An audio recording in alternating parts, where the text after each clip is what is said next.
So hello, my name is Rob and this is Cattle Rabbit Scale Model Studios, and in this video I'm going to be showing you how I've kitbashed my Redemptor Dreadnought here and made it something a bit more Dark Angel-y, like this. Just because they're big, they don't need to be daunting, and hopefully this video will give you some ideas on how to jazz up your own Dreadnought. There's a lot to do in this, so let's just get started.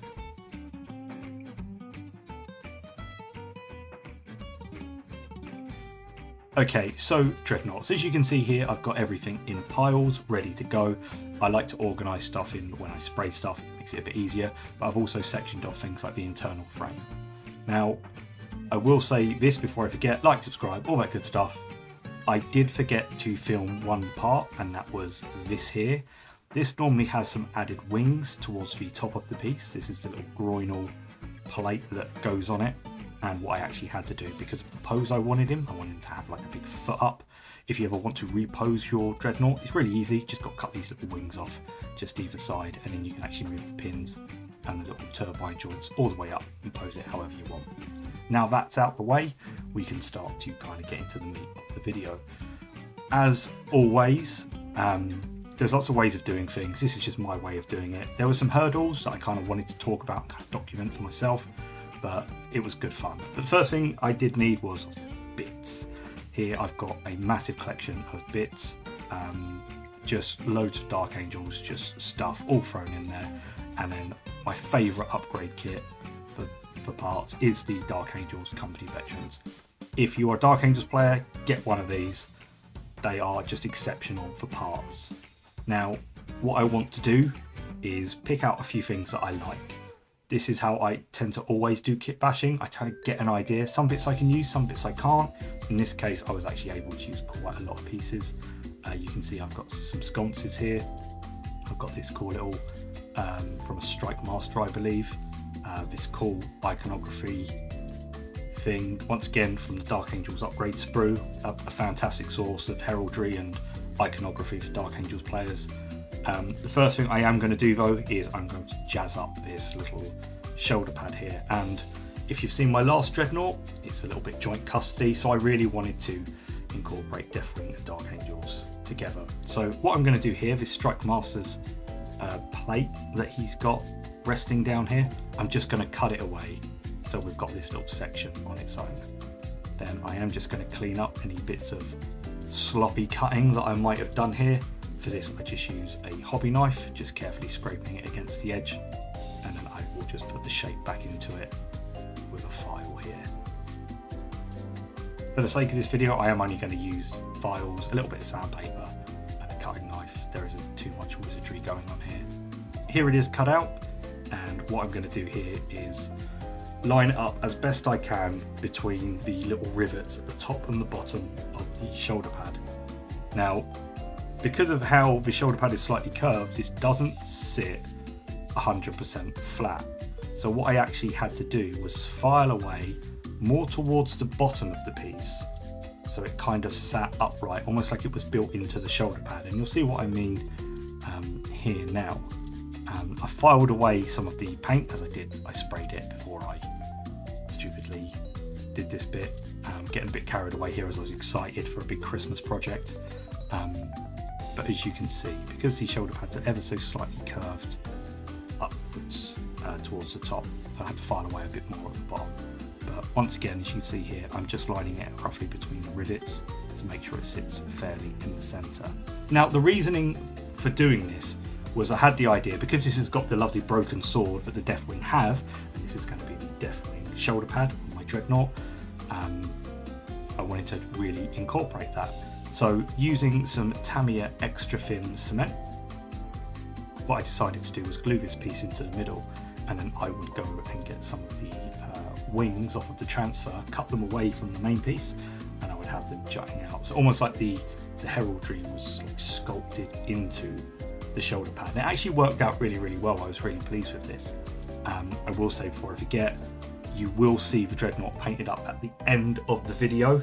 So all these little bits that we're doing now, don't worry if I haven't shown them off when I finished them. It will be, you'll get to see it all. And I will leave anything in the description box below. But I'm just going to knock it into shape here till I'm happy with it. And there we we go. Pretty pleased with how that looks, and you'll see it a little bit later.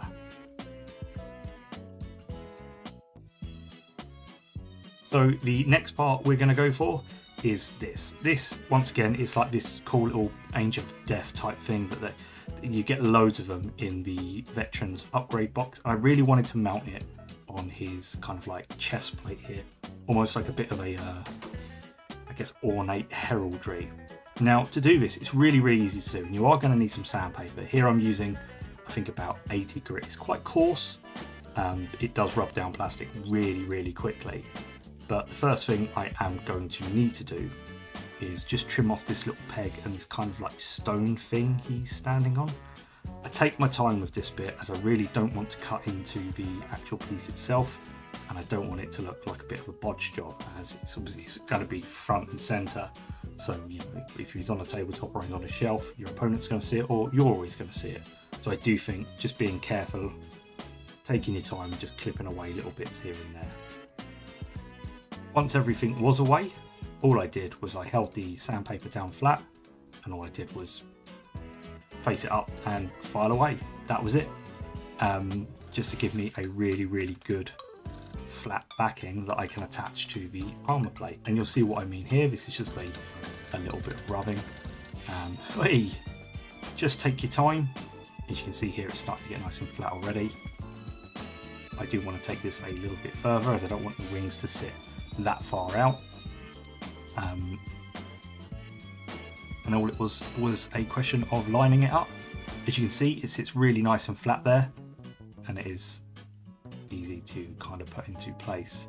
The only thing I will say is that with these armor plates, they're a bit, they're not dead straight. So if you line it up with the bottom, it looks slightly out at the top. But if you line it out with the top, it looks slightly out at the bottom. So that's just something to be wary of if you are doing things like this on Redemptor plates. See, I've stuck it on with some Tamiya extra thin here, and I have decided to line it up with the straight edge at the bottom. And there we go. Once again, I think this was a really, really good way of adding heraldry to Redemptors, to make them look a bit more ornate and things like that. They must be doing something in the Halls of Silence, you know, so let's give them something fancy. I decided to do it again with this little iron cross type thing here. Once again, I'm just going to sand it down, and it's going to go on the side of the Dark Angel shoulder pad, which will be on the right side. So once again, it was sanded down, it was attached with a bit of Tamiya, and I've gone back and stuck a purity seal underneath it. I like little touches like this because it's a great way of just making something look a bit more visually interesting. You could just stick a load of purity seals on it, fine, but having like these little badges and campaign victory things just make them, you know, look a little bit more special in my opinion. Now, I had this cool shield, and my first thought was to put it on his fist. Now, I was struggling to work out how I was going to do this. So I thought, well, maybe I won't put it on the fist.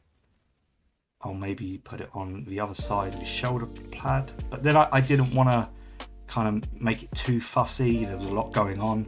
I always like to err on the side of simplicity. So I had to kind of take this one on the chin for a minute, and unfortunately just put it to one side, which is a shame. I really wanted to use this bit, and I still was dead set on doing it, and you'll see if I do much later in the video.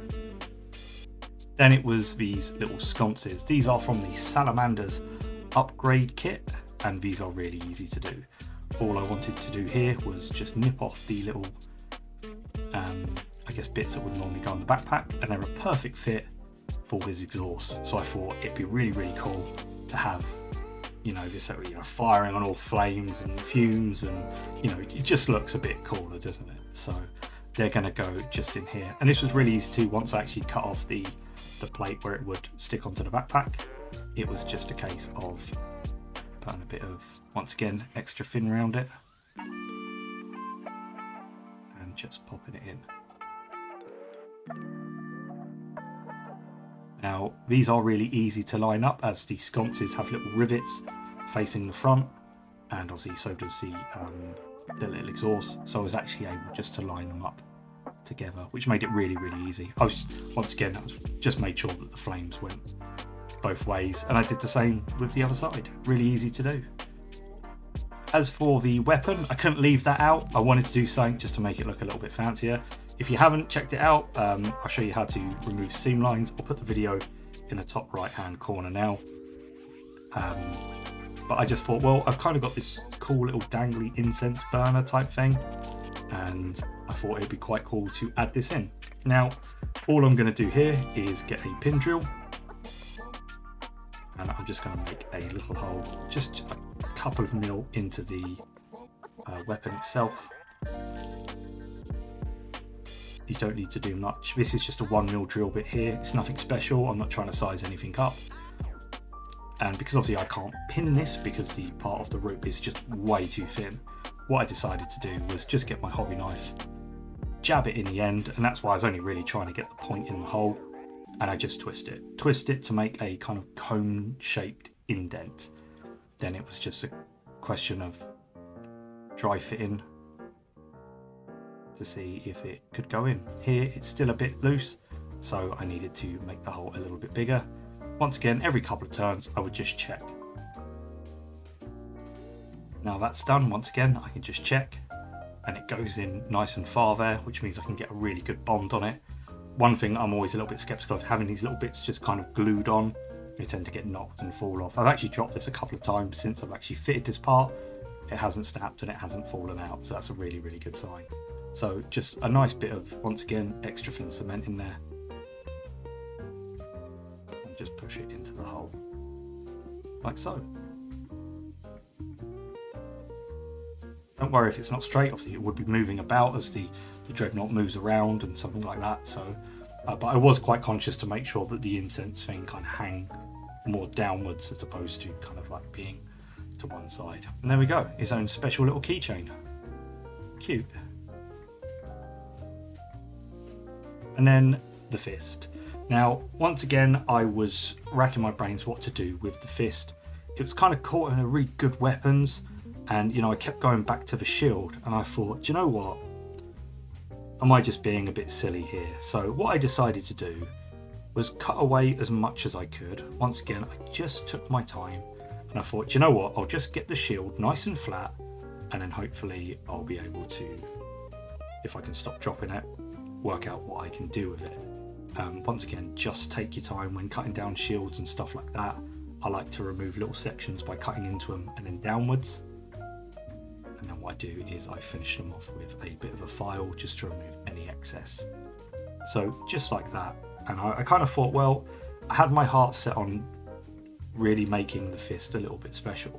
But because it was slightly curved, what I had to do was, and I did give myself a little bit of a pat on the back for this one, to get the shape of the fist, I got a pair of scissors and I just cut a strip of it out. I probably cut off way too much here.